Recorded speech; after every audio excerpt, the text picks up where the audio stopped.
depois, na maturidade intelectual, no fim da vida, a gente relê uma obra que leu quando era moço.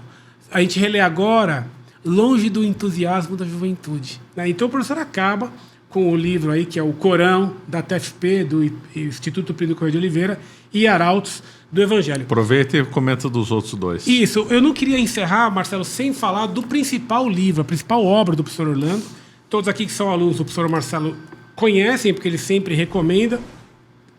Mas esse livro, Antropoteísmo, de todas as obras do professor Orlando, é sem dúvida a mais importante. O professor Orlando era um grande... O antropoteísmo é a religião do homem, né? É a gnose e o panteísmo.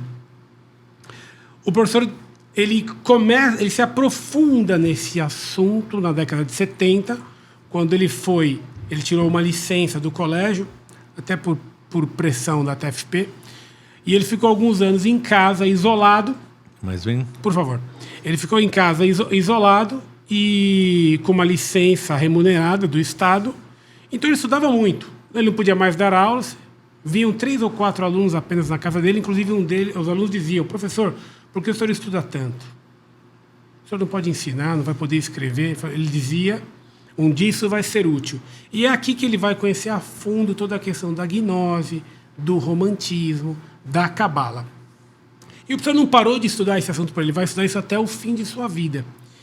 E já na maturidade intelectual, né, já perto da morte, o professor vai escrever esse livro, Antropoteísmo, a Religião do Homem, que ele vai dar todo o esquema do antropoteísmo, mas ele não concluiu o livro, faltou a última parte. O livro tem 3 partes, faltava a terceira parte, que é a aplicação histórica do antropoteísmo, a teoria do curto-circuito na história, que a professora Laura teve a bondade de escrever, e está muito didático e muito bem escrito.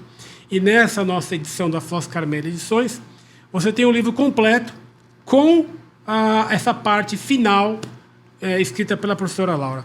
Esse livro, Marcelo, é fundamental para a pessoa compreender, não só sobre história, não só sobre a gnose, mas querer sobre história. História, exatamente. Porque para entender a luta que há na história e compreender o pano de fundo e aquilo que de fato move a história, tem que conhecer a questão do antropoteísmo. Que aqui o professor trata no estilo Orlando Fedeli, né? Ultra didático, tratando de questões bastante, muitas vezes, difíceis, abstratas, mas que ele trata sempre com muita clareza.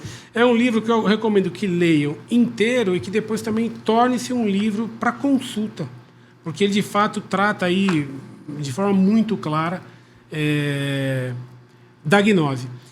Há algumas obras do professor Orlando que não foram publicadas ainda.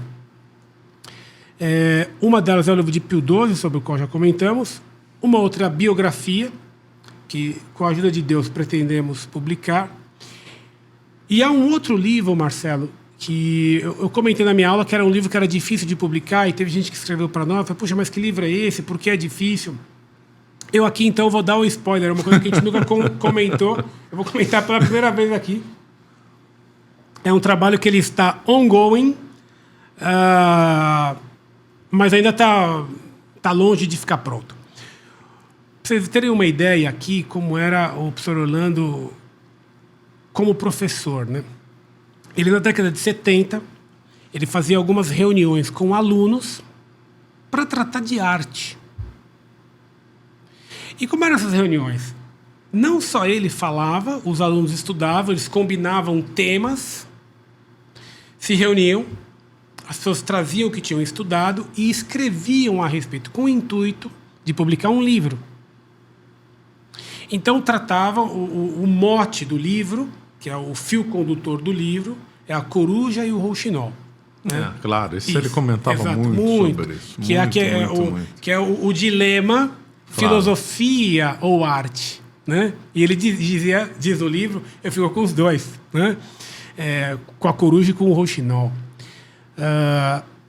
E isso aqui tudo chegou a ser escrito, então você tem a linha de fundo, que é toda a questão da teoria da arte, o que é beleza, as regras de beleza, recheado por uma série de artigos, escrito pelo professor Orlando, na sua maioria, mas também por alunos dele, que recheiam esse livro. Então é um livro saboroso, além de tudo. Mas esse livro, o professor tinha uma cópia datilografada. Tem que ser escanear, faltando uma outra página, tudo aquilo que os desafios da datilografia, né?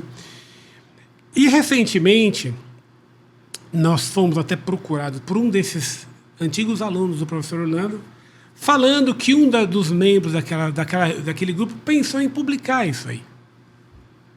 Ele ligou para a irmã Ana Maria e falou: olha, fala com o André Mello que ele está publicando todas as obras do Lando. E nós temos então conversado, e aí nós escaneamos esse material, está todo datilografado, transformamos em texto Word, aplicamos a correção, porque quando você faz o OCR, veio com um monte de erro. Nossa, veio um monte. Corrigimos. Aí pedimos para um desses alunos revisar. Ele revisou, fez atualização ortográfica, etc.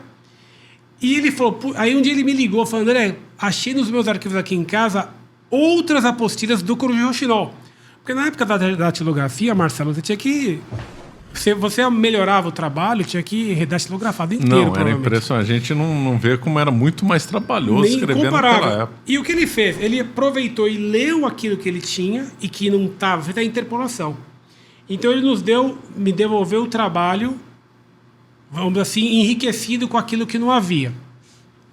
Mas ele tem uma série de desafios. Você vai, então por que não publica? Aí eu revisei o livro. Terminei de revisar agora, o mês passado. E o professor Orlando, ele nos falava: tem coisas aí que precisam ser revisadas. Ele falava isso para nós. Outro dia foi o Vanini veio me falar isso aí. O Schlitter também comentava isso. E depois o Schlitter fez uma outra observação, que o Schlitter foi um dos que leu essa obra. O Schlitter falou: olha, tem coisas aqui no livro que o professor Orlando continuou estudando e publicou trabalhos posteriores que estão mais profundos do que no livro. Então a gente tem que trazer isso para o livro. É um trabalho grande, Marcelo. Depois, então, em que fase nós estamos? Eu revisei, eu apontei tudo aquilo que tem que ser alterado, fiz uma série de correções lá de erros de digitação, essas coisas, e agora preciso sentar com a irmã Ana Maria, então fica aqui o apelo, irmã Ana Maria, por favor, que já devia ter feito isso, não fez ainda, né? Eu deixei tudo já marcado em vermelho, tá facinho. Eu sentando com ela em 2 dias de trabalho, a gente faz tudo. E aí sim, eu vou pegar, aí vem a penúltima fase do trabalho, que é pegar os trabalhos posteriores do professor. Por exemplo, aquilo que ele escreveu sobre Dante. Esse trecho eu cheguei a ler. Então. Se foi o antigo que eu li, está totalmente superado. Está superado, Marcelo. Eu li uma parte desse, agora eu lembrei. Totalmente superado. O negócio do Dante totalmente superado. Então, aquilo que o professor escreveu de Dante, nós temos que trazer para esse trabalho. Aí sim a gente vai ter o texto final. Aí que entraremos na fase final, que é a fase de edição. E esse é um livro cuja edição é complexa, porque ele não é só texto. O professor tem um artigo lá que trata da fachada de Notre Dame. Tem que trazer essa aula fotos. Dele era fascinante. Fascinante. A fachada da Notre Dame era fascinante. Um dia eu estava com o professor em Paris. Nós estávamos diante de Notre Dame e aí um monte de gente, e ele viu um rapaz parado olhando.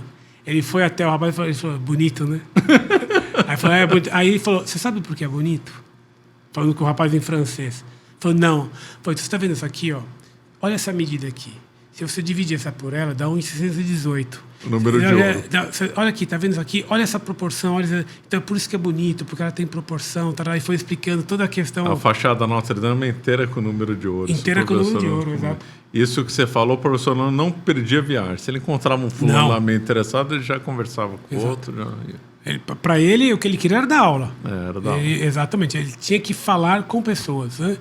Então, essa obra, Coruja Rochinol, que nós pretendemos publicar, ela ainda tem um longo trabalho, porque a edição vai ter que ser uma edição com muitas fotos, mas é um livro que, diante de tudo aquilo que se ensina ou que se desensina hoje sobre arte, Marcelo, vai ser vai valer muito providencial. A pena. Porque hoje em dia não existe mais beleza, não existe mais proporção. Tudo aquilo que Aristóteles falou da arte é visto com preconceito, tudo aquilo que a Idade Média falou sobre arte é visto com preconceito, etc, etc. Não existe belo, porque não existe verdade, não existe mais o bem.